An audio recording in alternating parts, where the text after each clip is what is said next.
สวัสดีค่ะ Hi guys, thanks for joining me for another video. I'm with Michael again and we are on the mean streets of Bangkok. We're at Unnut station at the moment, the BTS station, and the reason we're here, we're going to take a taxi on a short ride to a motorcycle rental shop. And Michael, tell us what's so special about this shop, why are we going there? Well, when I travel, I like to rent motorcycles, not scooters or motorbikes. And this was one of the few places that had motorcycles. The owner also is American, so I felt very comfortable talking to him, and it turned out to be a very good experience. Okay, we're off the BTS. I'm not sure the area we're in. Do you know the area, Michael? Not really, no. Can't say it. No. So what we'll do when we get down to the shop, the guy who runs it, his name's Mark, he's American, I've mentioned that already. I'll get him to describe exactly where it is, and I'll put a map on this video when I actually edit it and get back to the room, as it were. Okay, so this is the place coming up on the right there. It's is it BSR, Michael, you said? BSR Bike Rental Shop, or Bike Shop. Okay, you can see a nice selection of bikes out there now, and there's some more inside. We'll go in, we'll speak to the owner, and we'll talk about prices and bikes. Okay guys, so I've actually made it to BSR. I'm with Mark, the founder and the owner. Nice to meet you, Mark. Thanks for letting me interview you and have a look around your shop today. Absolutely. So I think the main thing people are going to wonder about, they're going to wonder actually how to get here, because it is slightly out the way, but maybe it's not. It's just because I don't know the area. So if they come off we went to On Nut, but I think there's another station. We should have gone to the next station. So if someone's around the Sukhumvit area, how would they get over here? How would they find the location? I mean, obviously it's on Google Maps and they can do directions. Any other tips? We're right off of the BTS station, and the BTS station is Prakanong, which is we're just off the center, just off of the city center, basically. So if you're in the area, it's actually quite convenient. But Cool. And how long does it take in a taxi from that particular BTS? Depends on the traffic, I know, but just Yes. ballpark figure. Where you had mentioned from On Nut is 5-10 minutes. Yeah, it wasn't long. If you're coming from city center, 10 minutes. If you're coming from one of the major airports, roughly 30 minutes, 40 minutes. Right, okay. But I mean, there's a lot of tourists around the Sukhumvit area, so I would guess, if people are interested in renting a motorbike, which we'll talk about later on, they're going to come over. But what I always do when I travel, I'll go on the BTS or the underground, the metro, and get to the nearest station, get the nearest station to that location, and then jump in a Grab or a Bolt taxi. And you've just mentioned the station there, so that's fine. I'm sure people can find it. So how long have you actually been here? Been in Thailand for about 12 years now. And did you have you had the shop for 12 years, or was that something that came later? It was shortly after, so it's 10 plus years for this company now. Okay, and if it's not too personal, I mean, what's your background? Do you have some kind of a background with motorcycles or the industry, or it's just something, a hobby that you like to get into? I do. My company before this was back in the US, and I also had a motorcycle shop there for 10 years, which we specialized more in the aftermarket apparel and stunting side of things. Yeah, sure. But yeah, I've been in motorcycles pretty much my entire professional career. Right, great. One of the things I ask people that I'm interviewing at the moment is, because obviously we're just over COVID, how did you manage to, if it's not too personal, how did you manage to survive during COVID? Because I think I'll take these off actually first. How did you manage to survive during COVID? Because it was a long 2 years, no income coming in. Was it a difficult time for you? For this shop, no. No? This shop was okay. Probably about 70%, 80% of our business is locals, which surprises. Really? Yeah. Wow. As you look around, we do a lot of touring bikes, things like that, which is tourist based, but the largest percentage of our business is locals that are just going to school, work, things like that. And even in COVID, they were still here. So I mean, you're very, very lucky, because most businesses that foreigners run rely on other foreigners, and if you're in a position where you're getting business from the locals, I mean, that probably kept you afloat. yes, Yeah, that's excellent. It was a very, very difficult time here during COVID, but thankfully this for me was okay. Actually, I guess the next question that people would want to know is prices. Do you give discounts for long term? Your kind of scale of pricing, because you've got motorbikes here that I haven't seen in other rental shops. A lot of rental shops, they deal mainly in scooters or very large bikes. You've got a really nice selection here. We will get up and have a look around in a minute. I keep looking around because I'm just fascinated. I ride bikes myself. I mean, what can you give? Is there any kind of one answer for this? It's a very difficult question, because you can't all the different prices. The short answer is everything. Everything. We have everything. We do anything from little bikes, big bikes, touring bikes, city bikes, automatic, geared bikes. Wow. Daily, monthly. We have customers that have been with us for years. And yes, the longer you rent, the more of a discount you get. Okay, I'll put myself in as the renter. Just imagine that I wanted to rent and I'm not going to hold you to this. This is just for the video. So if I wanted to rent say a Honda Click, which is an automatic scooter, and I thought, okay, well, I don't want to buy one. I live here. I'll take it on a monthly basis. What sort of a deal would I get on that, and what kind of condition would the bike be in? So we have generally 3 different variables, depending on the year of the bike. So if you want one of the brand new bikes that just came off the showroom floor, it's about $3,500 per month. Right. If you want the previous version, it'd be about $3,000. Or if you want what we consider a base bike, which would be a little bit older, well maintained, but just more affordable option, is $2,500 per month. Okay. And then beyond that, if you end up doing longer terms, say like a 6-month contract or a 12-month contract, you get either 1 or 2 months for free. Okay, so say somebody like myself, say I took a Honda Click and I said, okay, I don't need a brand new one, but I don't want one that's been around for a while. I'll take the middle one, and I want to sign a contract for 1 year. Typically, and again, I won't hold you to this, but typically, what would that cost me? You'd be $3,000 per month, pay for 10 months, your last 2 months are free. Okay, so you pay up front for that's Not the entire time. You can pay month by month. But the last 2 months are free. But presuming you stay with us for those 10 months, the 11th and 12th month would then be free. Right, okay. And what about things like, I would never ride down to Pattaya on a scooter, but just imagine I was crazy enough to do it, because some people do, and I was 1 hour into the journey and I broke down. What would happen? Can I rely on you to get me back, or would I have to find my own breakdown service, or how does it work? It can go either way. If it's something simple, if a battery dies, a tire puncture, whatever, we generally just recommend take it any shop. Thankfully in Thailand, there's shops everywhere that can change it.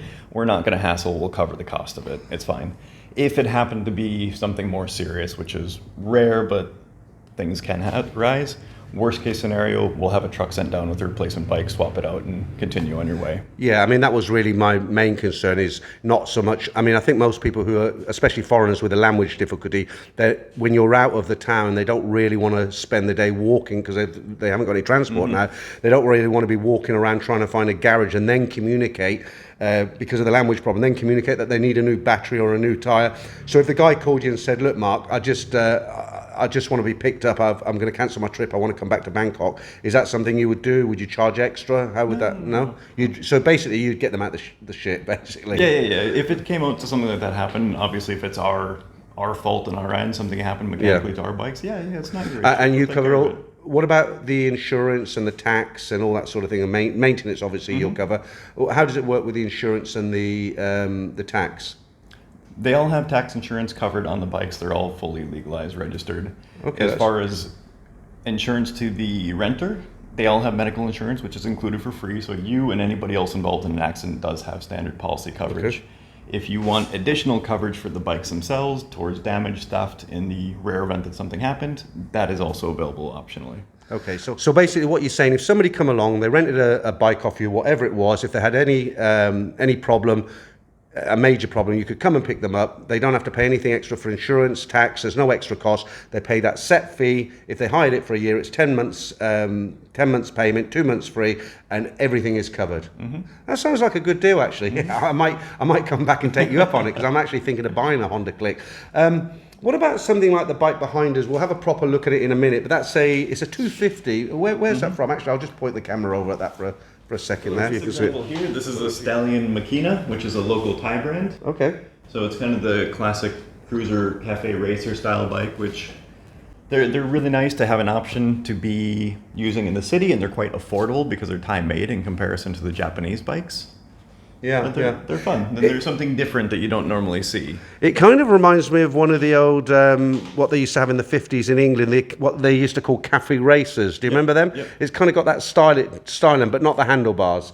But the seat especially. We have another one that's just like this, different handlebars. It's more cafe racer style. Right. Well, we've just stepped outside now because some of Mark's bikes are out here. Okay, so the main type of bike we do would just be the automatic scooters. This is probably 80% of what we offer. And there are different variables where you can get a little bit older ones, you can get newer ones, you can get 115, 125, 155 cc. So it just depends on what your personal preference is, but something of this general style. Daily wise, it can average, depending which bike you choose, but about 250, 300 baht per day. Monthly wise, around 3,000, give or take slightly on what you choose. We also have the bigger options, like the full-size touring bike, something like this here. It's a CB500X, and this would be our most popular touring bike we offer. They do come with the rear case, full side cases, hard side cases, not soft side cases. They're all set up with phone mounts, USB, 12-volt power on them, so they're fully set to go. There's no kilometer limit, so majority of our customers spend about 2 weeks, maybe a month, and usually go Chiang Mai, Phuket, places like that. Okay. We do also offer off-road bikes, which there is a full size here. It's a 250cc, and down towards the far end there, if you can see, there's a smaller green one that's a 150cc. So again, it's just to give the options of having sizes, because not everybody wants to take a full-size bike, whereas some people are just more comfortable on the smaller ones. And what size is this one you said, Mark? This is a 150cc. Okay. So it's not quite as common to see, but they're actually great bikes for using in Thailand, especially if you're not somebody that rides bikes every day and is comfortable on a full height 250. Other than that, we can run inside. One. So like this here would be the Kawasaki Versus 650. These are one of the biggest bikes we offer. So again, this is primarily for people that want to go up to Chiang Mai, down to Phuket, do extended trips. They come with full-size side cases, everything, so you can comfortably fit 2 people and enough gear to last you for the month. Okay, so like this here is a Honda CRF 250L, and the L is the off-road version. Mm-hmm. For the people that are a little bit more advanced or adventurous, these are fantastic, because Thailand does have a lot of places you can go out into the mountains, you can go off-roading, and you can really kind of get out there and explore what the country has to offer. A little bit deeper than you traditionally would. Something I was going to ask you actually, do you offer any kind of tours or guides? Somebody who can actually, maybe somebody wants to rent a motorbike and they don't know obviously they don't know the area, being tourists, and they'd like somebody they want to do the ride, but they basically want somebody to come along and hold their hand. Is there any kind of service like that you offer? Or we don't do the guided tour services. Right. What we do is on our website, if you look on the website, the bsrbikeshop.com, we do have listings of tours you can take, and they can be anywhere from 2 to 4 days to 2 weeks to 1 month, and they're recommended routes to go on, and then what you can see when you're on those routes.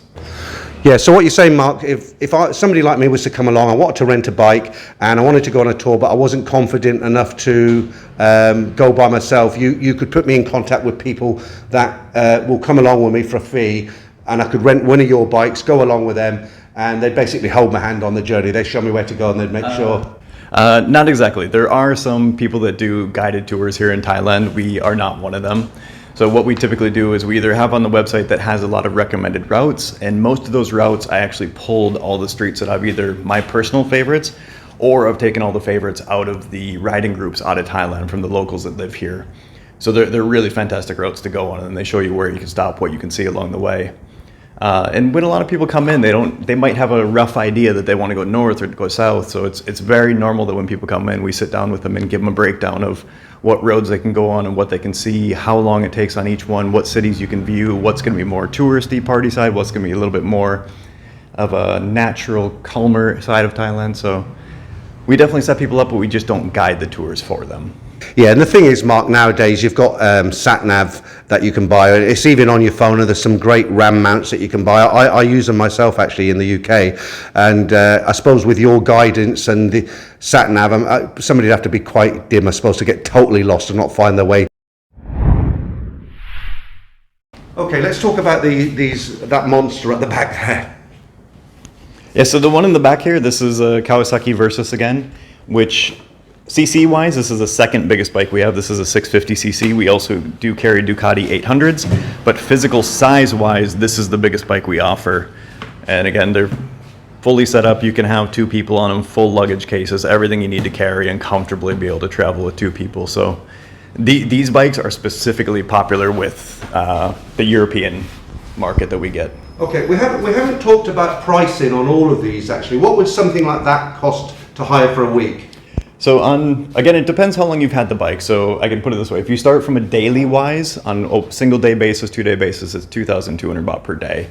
If you were to break that down and go out to like a monthly rental, you'll be looking more at about 28,000. So what about a week?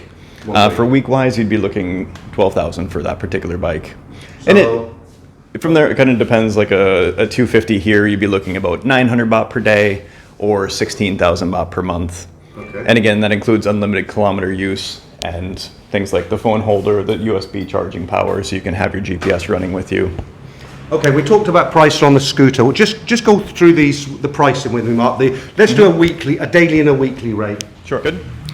So something like this, the Kawasaki Versus runs about 2,200 per day or 28,000 per month. Now that does depend on high season, low season. Right now it's high season, so that's what the current rates would be. During the summer and low season, it does get discounted from there a bit.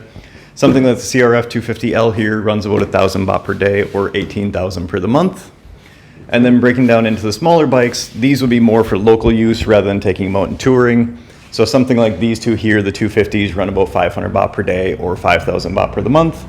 And the little guy, the Benellis here, run about 250 baht per day or 3,000 per month.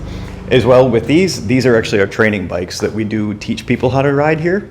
So you can learn on an automatic first, and if you get comfortable with the automatic, you can come back and we teach you how to drive geared bikes on the smaller ones like this. And where would you take them to do the training? The training's done right out front here. We've got kind of the quiet side of the neighborhood that we go out and start, and then we actually move people out into the neighborhood, specifically because we want you to have a little bit of comfort in a real world situation before actually going out into the traffic of Bangkok.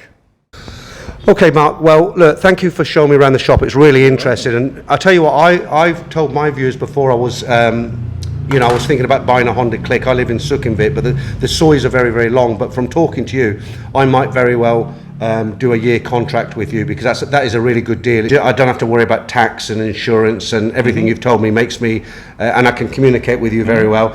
It gives me a lot of confidence actually to rent rather than buy. But we're not here to talk about me, we're here to talk about your shop. It really, really interesting. Now I've heard through Michael that you can also do Thai motorcycle driving licenses for people. Tell us a little bit about that. That is correct. So we can do it two ways. If you have a license from your own country, a domestic license, we can use that to do a conversion to get a matching Thai license.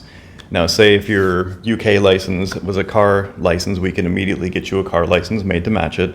And if you want to add a motorbike license with that as well, that can be done too. Yeah. On the other side, if you do not have any license to start with, we can also process you an entirely new license for car, motorbike, both, whichever you need. Well, that's really interesting, because I had a viewer contact me, and he said he wants to buy or rent a motorcycle here, and he asked me if he doesn't have a motorcycle endorsement on his international license when he comes here, can he rent? And I told him no, because that's what I was told, because I came here with an international license. I just get it from my local post office.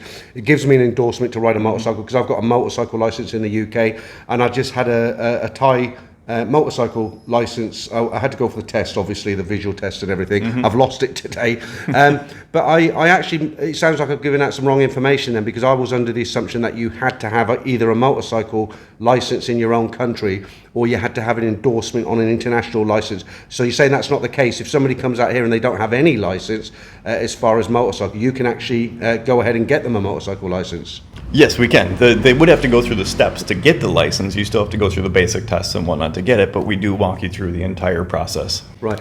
So because I had a license, when I went, all I had to do was a colour test. They did the traffic light and the reaction test where you've got a brake and dotted lines, and that's all I did with a group of 10 people. So if you don't have any license, is it just that, or is it a little bit more to it? Like you have to go out and actually ride the bike in front of a tester? Yes. Or yes. If you've never had a license before, you do have to do a practical and a theory exam. So you'll have to do one computer-based one, which, so, to be fair, some of it's worded a little funny, but we'll kind of guide you through that.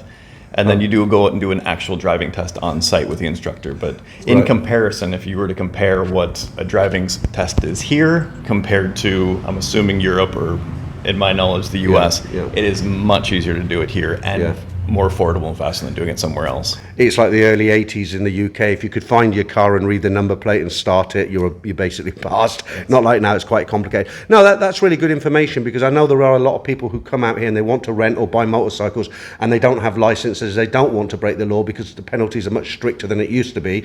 And that's good information. So once this video goes up, I'm sure a lot of people will find it very, very interesting, and motorbikes all around. So people generally, if they ask questions, they don't email me, they leave comments on the video. So obviously you'll watch the video, and I dare say you'll keep track of the comments, because it'll be interesting for you to see if any, I think they'll all be positive, but if somebody's got a question and you see that on the comments, are you okay to go in and answer their question? Sure, yeah, absolutely. that's great, because you can leave a comment underneath his comment, and I'll try if I know. But for now, Mark, again, all I've got to say really is thank you very much for showing me around your shop. It's been really interesting, and I think I'm going to come back and rent a Honda Click off you. I'll take your phone number and call you. But for now, thank you, and congratulations on running a successful business and making it all the way through COVID. Mark, guys. Thank you very much.